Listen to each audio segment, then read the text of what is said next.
마르코 복음 14장. 예수님을 죽일 음모를 꾸미다.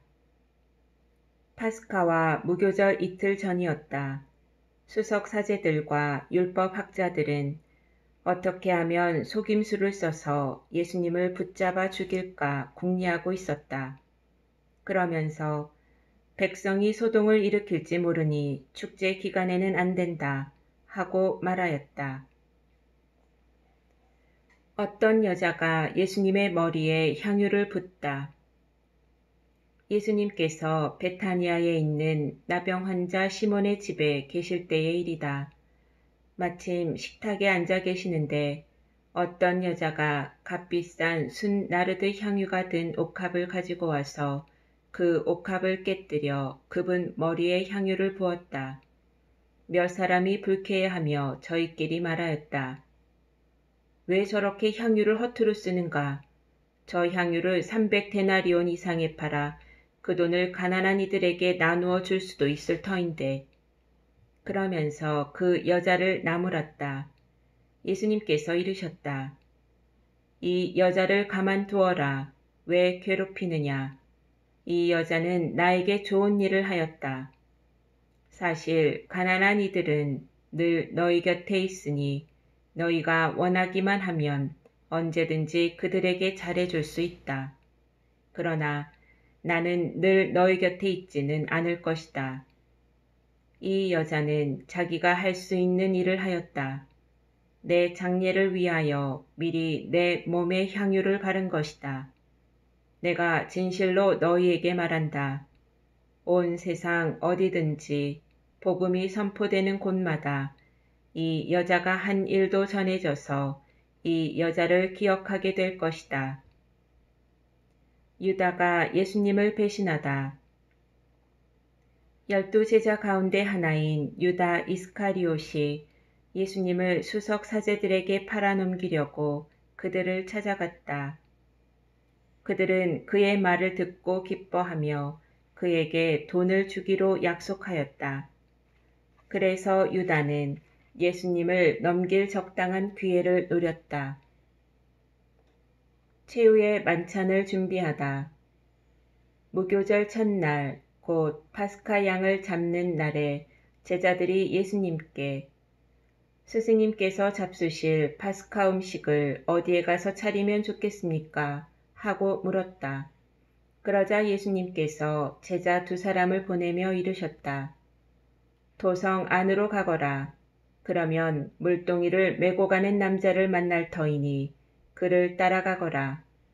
그리고 그가 들어가는 집의 주인에게 스승님께서 내가 제자들과 함께 파스카 음식을 먹을 내 방이 어디 있느냐 하고 물으십니다. 하여라. 그러면 그 사람이 이미 자리를 깔아 준비된 큰 2층 방을 보여줄 것이다. 거기에다 차려라. 제자들이 떠나 도성 안으로 가서 보니 예수님께서 일러주신 그대로였다.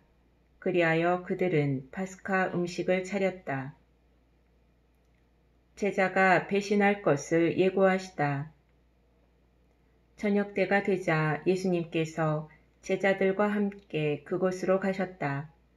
그들이 식탁에 앉아 음식을 먹고 있을 때에 예수님께서 말씀하셨다. 내가 진실로 너희에게 말한다. 너희 가운데 한 사람, 나와 함께 음식을 먹고 있는 자가 나를 팔아넘길 것이다. 그러자 그들은 근심하며 차례로 저는 아니겠지요 하고 묻기 시작하였다. 예수님께서 그들에게 이르셨다. 그는 12 가운데 하나로서 나와 함께 같은 대접에 빵을 적시는 사람이다. 사람의 아들은 자기에 관하여 성경에 기록된 대로 떠나간다. 그러나 불행하여라. 사람의 아들을 팔아넘기는 그 사람은 차라리 태어나지 않았더라면 자신에게 더 좋았을 것이다.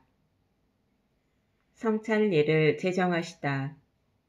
그들이 음식을 먹고 있을 때에 예수님께서 빵을 들고 찬미를 드리신 다음 그것을 떼어 제자들에게 주시며 말씀하셨다. 받아라. 이는 내 몸이다. 또 잔을 들어 감사를 드리신 다음 제자들에게 주시니 모두 그것을 마셨다. 그때 예수님께서 그들에게 이르셨다. 이는 많은 사람을 위하여 흘리는 내 계약의 피다. 내가 진실로 너희에게 말한다.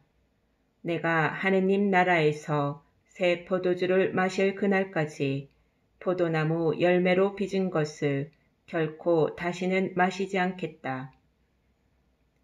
그들은 찬미가를 부르고 나서 올리브 산으로 갔다. 베드로가 당신을 모른다고 할 것을 예고하시다. 예수님께서 제자들에게 말씀하셨다. 너희는 모두 떨어져 나갈 것이다. 성경에 내가 목자를 치리니 양들이 흩어지리라 고 기록되어 있다.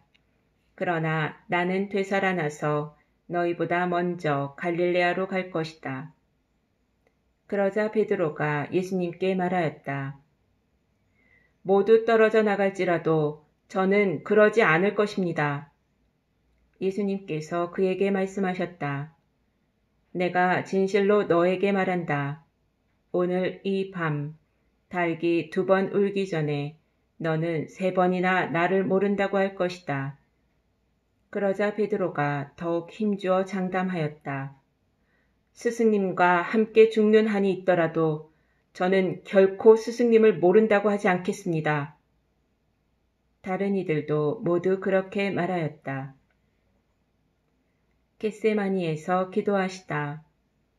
그들은 겟세마니라는 곳으로 갔다. 예수님께서는 제자들에게 내가 기도하는 동안 너희는 여기에 앉아 있어라 하고 말씀하신 다음 베드로와 야고보와 요한을 데리고 가셨다. 그분께서는 공포와 번민에 휩싸이기 시작하셨다. 그래서 그들에게 내 마음이 너무 괴로워 죽을 지경이다. 너희는 여기에 남아서 깨어 있어라 하고 말씀하셨다. 그런 다음 앞으로 조금 나아가 땅에 엎드리시어 하실 수만 있으면 그 시간이 당신을 비켜가게 해주십사고 기도하시며 이렇게 말씀하셨다. 아빠, 아버지, 아버지께서는 무엇이든 하실 수 있으시니 이 잔을 저에게서 거두어 주십시오. 그러나 제가 원하는 것을 하지 마시고 아버지께서 원하시는 것을 하십시오. 그러고 나서 돌아와 보시니 제자들은 자고 있었다. 그래서 베드로에게 시몬아, 자고 있느냐? 1시간도 깨어 있을 수 없더란 말이냐? 너희는 유혹에 빠지지 않도록 깨어 기도하여라. 마음은 간절하나 몸이 따르지 못한다. 하시고 다시 가셔서 같은 말씀으로 기도하셨다. 그리고 다시 와 보시니 그들은 여전히 눈이 무겁게 내리감겨 자고 있었다. 그래서 제자들은 그분께 무슨 말씀을 드려야 할지 몰랐다. 예수님께서는 3번째 오셔서 그들에게 말씀하셨다. 아직도 자고 있느냐? 아직도 쉬고 있느냐? 이제 되었다. 시간이 되어 사람의 아들은 죄인들의 손에 넘어간다. 일어나 가자. 보라, 나를 팔아넘길 자가 가까이 왔다. 잡히시다. 그러자 곧 예수님께서 아직 말씀하고 계실 때에 12제자 가운데 하나인 유다가 다가왔다. 그와 함께 수석 사제들과 율법 학자들과 원로들이 보낸 무리도 칼과 몽둥이를 들고 왔다. 그분을 팔아넘길 자는 내가 입 맞추는 이가 바로 그 사람이니 그를 붙잡아 잘 끌고 가시오 하고 그들에게 미리 신호를 일러두었다. 그가 와서는 곧바로 예수님께 다가가 스승님 하고 나서 입을 맞추었다. 그러자 그들이 예수님께 손을 대어 그분을 붙잡았다.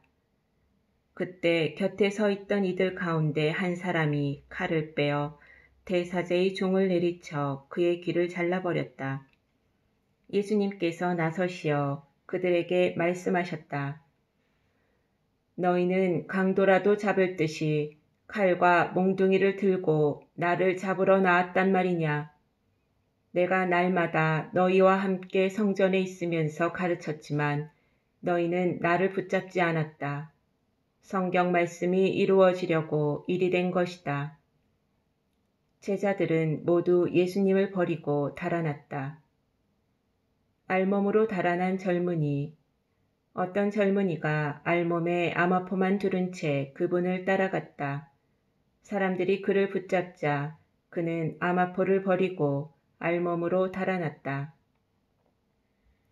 최고의회에서 신문을 받으시다. 그들은 예수님을 대사제에게 끌고 갔다. 그러자 수석 사제들과 원로들과 율법학자들이 모두 모여왔다. 베드로는 멀찍이 떨어져서 예수님을 뒤따라 대사제의 저택 안뜰까지 들어가 시종들과 함께 앉아 불을 쬐고 있었다. 수석 사제들과 온 최고의회는 예수님을 사형에 처하려고 그분에 대한 증언을 찾았으나 찾아내지 못하였다. 사실 많은 사람이 그분께 불리한 거짓 증언을 하였지만 그 증언들이 서로 들어맞지 않았던 것이다. 더러는 나서서 이렇게 거짓 증언을 하기도 하였다. 우리는 저자가 나는 사람 손으로 지은 이 성전을 허물고 손으로 짓지 않는 다른 성전을 사흘 안에 세우겠다고 말하는 것을 들은 적이 있습니다. 그러나 그들의 증언도 서로 들어맞지 않았다. 그러자 대사제가 한가운데로 나서서 예수님께 당신은 아무 대답도 하지 않소. 이 자들이 당신에게 불리한 증언을 하는데 어찌 된 일이오? 하고 물었다. 그러나 예수님께서는 입을 다무신 채 아무 대답도 하지 않으셨다. 대사제는 다시 당신이 찬양받으실 분의 아들 메시아요? 하고 물었다. 예수님께서 대답하셨다. 그렇다. 너희는 사람의 아들이 전능하신 분의 오른쪽에 앉아 있는 것과 하늘의 구름을 타고 오는 것을 볼 것이다. 그러자 대사제가 자기 옷을 찢고 이렇게 말하였다. 이제 우리에게 무슨 증인이 더 필요합니까? 여러분도 하느님을 모독하는 말을 듣지 않았습니까? 여러분의 생각은 어떻습니까? 그들은 모두 예수님께서 사형을 받아야 마땅하다고 단죄하였다. 예수님을 조롱하다. 어떤 자들은 예수님께 침을 뱉고 그분의 얼굴을 가린 다음 주먹으로 치면서 알아맞혀 보아라 하며 놀려대기 시작하였다. 시종들도 예수님의 뺨을 때렸다. 베드로가 예수님을 모른다고 하다. 베드로가 안뜰 아래쪽에 있는데 대사제의 하녀 하나가 와서 불을 쬐고 있는 베드로를 보고 그를 찬찬히 살피면서 말하였다. 당신도 저 나자렛 사람 예수와 함께 있던 사람이지요? 그러자 베드로는 나는 당신이 무슨 말을 하는지 알지도 이해하지도 못하겠소 하고 부인하였다. 그가 바깥들로 나가자 닭이 울었다. 그 하녀가 베드로를 보면서 곁에 서 있는 이들에게 다시 이 사람은 그들과 한패예요 하고 말하기 시작하였다. 그러나 베드로는 또 부인하였다. 그런데 조금 뒤에 곁에 서 있던 이들이 다시 베드로에게 당신은 갈릴레아 사람이니 그들과 한패임에 틀림없소 하고 말하였다. 베드로는 거짓이면 천벌을 받겠다고 맹세하기 시작하며 나는 당신들이 말하는 그 사람을 알지 못하오 하였다. 그러자 곧 닭이 두 번째 울었다. 베드로는 예수님께서 닭이 두 번 울기 전에 너는 세 번이나 나를 모른다고 할 것이다 하신 말씀이 생각나서 울기 시작하였다.